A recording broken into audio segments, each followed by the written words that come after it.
Aha! Welcome to Gen AI Briefs. I'm Ron. Here is today's generative AI news for May 10th, 2024. As the AI landscape rapidly evolves, major players are grappling with the challenges of responsible development and transparency. Microsoft just announced a whopping $3.3 billion plan to build a state-of-the-art AI data center in southeast Wisconsin.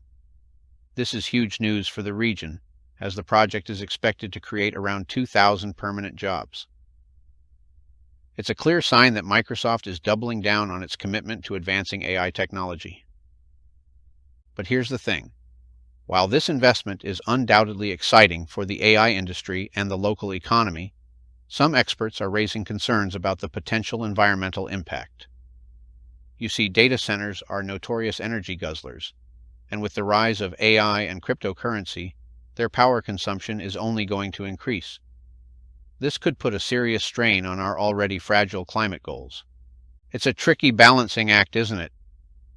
On one hand, we have the incredible potential of AI to transform industries, create jobs, and drive innovation.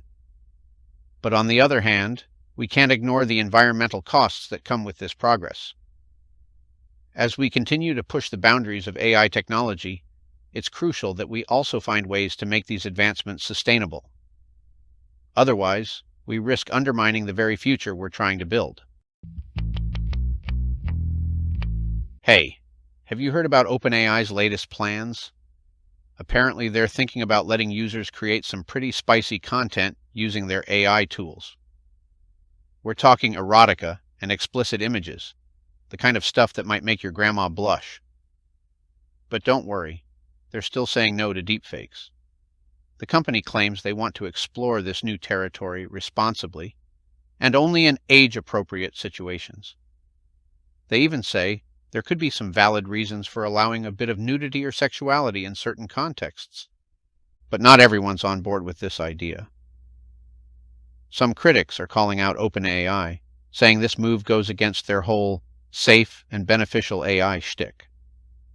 They're worried about the potential flood of AI-generated porn and the risk of exploitation. Child safety advocates are especially peeved, accusing the company of putting profits before principles. They argue that instead of focusing on things like AI erotica, OpenAI should be working harder to prevent harm. Even the legal experts are raising their eyebrows at this one.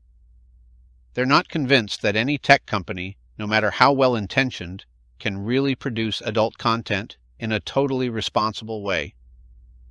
It's a tricky line to walk, ensuring everything's consensual and above board. As of now, OpenAI's policies give a hard no to anything too explicit or suggestive, with a few exceptions for science and education.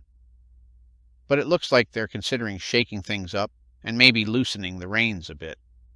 I guess we'll have to wait and see how this all plays out.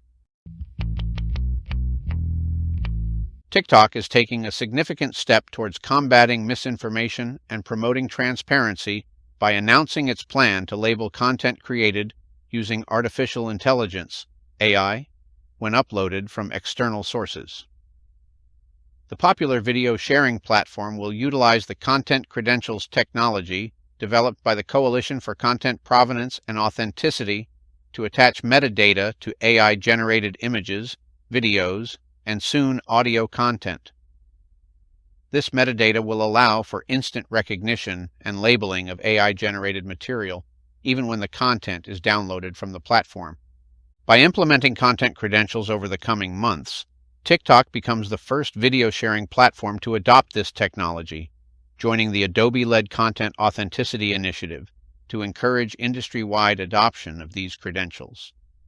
This move aligns with TikTok's existing policy, which encouraged users to label AI-generated content and required labeling for realistic AI-generated images, audio, and video.